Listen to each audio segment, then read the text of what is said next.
All good. So I want to welcome Evan. Evan, you have a little bit of time to go on and share about yourself and then about your book, and then I'm gonna come on in and we'll bring in the next one. And thank you so much for your patience because I hear you've been waiting for a minute, but it's all good because you're hanging with me.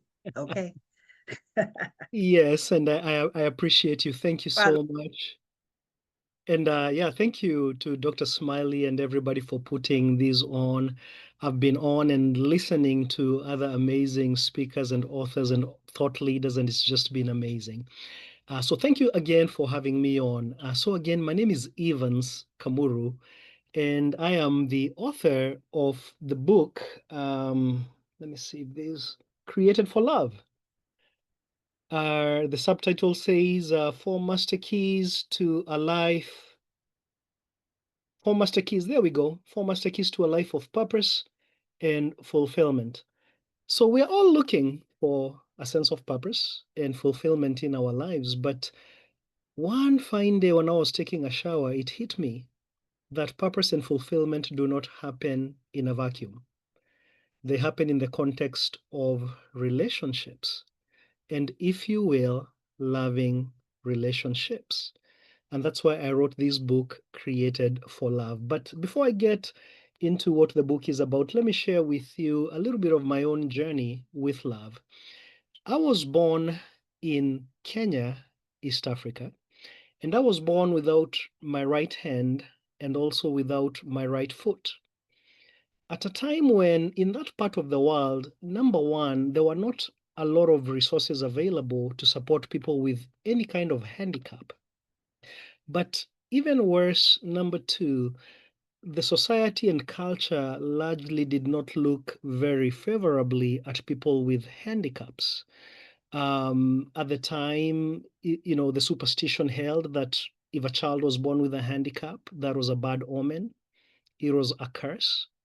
And that led to a lot of children being unwanted, thrown away, or maybe best case scenario, being ostracized from the community and being relegated to a life of poverty and begging. But I'm so glad to let you know that that is not my story. That's why I'm speaking to you here today, because you see, when I was first born, and this is what my mom tells me, when my dad first, held me in his hands, he looked, smiled, and said, "What a handsome little boy." Now, I say that to sensitize you to the kind of positive family that I found myself in. My parents loved me unconditionally. They spared nothing to make sure that I had the best care, the best support. I'm the fourth of five brothers, and they too treated me with love, with dignity. They did not cut me any slack. I worked like everybody else. I played like everybody else. And as a result, I grew up to become self confident, to have a very high level of self esteem and faith that I could really be anything.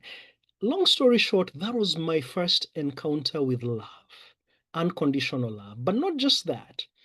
My parents took me to the house of God where I encountered God's unconditional love. And when I learned that I'm created in His image, and that his image dwells in me, then it doesn't matter how I look on the outside or what the outside world might think of me. I learned to understand that I was born with infinite, intrinsic, and eternal worth. So, anyway, I wrote this book because I'm on a mission to sensitize everybody that you are worthy just as you are, that you are loved more than you will ever know. And if number one, you will receive God's love for you, He is the source of love, He is love.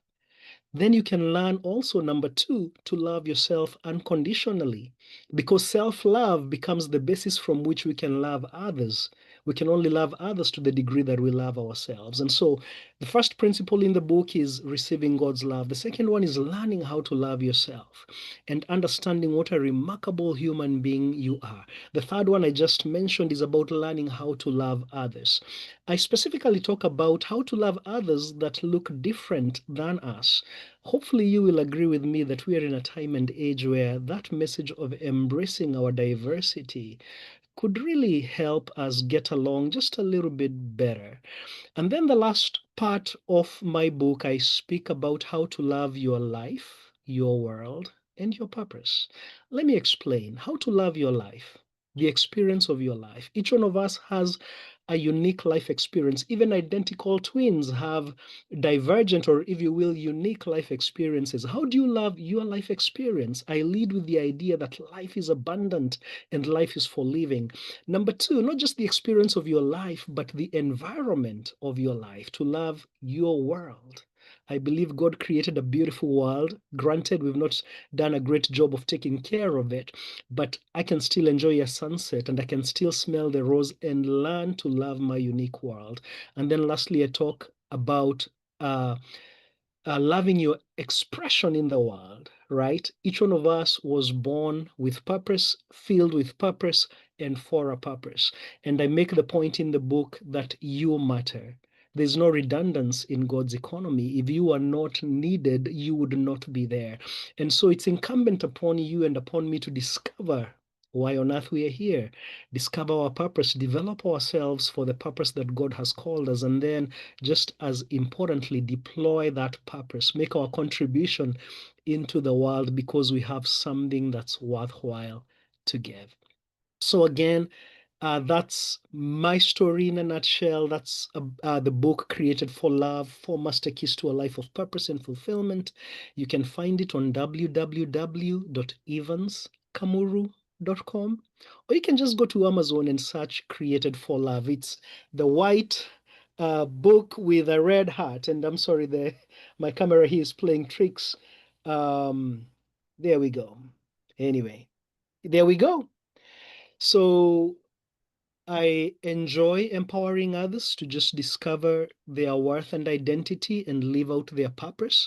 So if I can speak, whether it's to your group of students or young people in school, especially about the concept of identity and worth and image, I'm available to do that. I do corporate trainings in the area of diversity and inclusion, teamwork, as well as leadership. And I also work with individuals in the sphere of helping people discover their purpose again, develop themselves for their purpose, and share that with the world as well. So if I can be of assistance to you in any of that, in any of those spheres, I'd be more than happy to do that. Thank you so much. Evans, I have to say, this is something else. I told my team, I said, we don't need any more love in the world. We don't need authors that talk about love. And they were insistent. They said, we must bring Evans on. And they were chanting, love Evans, love Evans. So I just want to say, you were the cherry on the top. Dr. Smile, was he amazing? Yes, Evan, you know what? You had me when you said your daddy had you like this and smile, but God gave you those two extra dimples for the other portion of you. So this was awesome. He had me when he says, I was born in Ken. Yeah. I know that. That explains the connection, Ken. Hey, you know what? You told people they can go on Amazon and get the book. They can go here and get the book. You can also fly out to Evans, get a hug and a book. I'd love to do that. If just for the hug, that would be more than worth it. Well, I miss you so much, Evans. When I saw that you were on the list, I stayed up longer. I have to take an early flight tomorrow, but I just want to tell you, I love you. I love your book, and you are just such an inspiration. So I'm proud that you're on the Authon. Hey, thank you so much for having me, and I'm appreciative of your friendship, sir. And you need to know Dr. Smile, because she might have taken the Y off Smiley, but she brought it with her beautiful heart too. Thank you, Dr. Smile. It's a pleasure to meet you. Evan, if you don't mind, add your information in the chat to everyone of the Zoom. And then if you can take a moment, and I don't know if you had family members, share your information over in the YouTube also. You are loved, appreciated, celebrated, valued, and most cherished. And I thank you for your time. Thank you, doctor. Have a blessed night. Okay.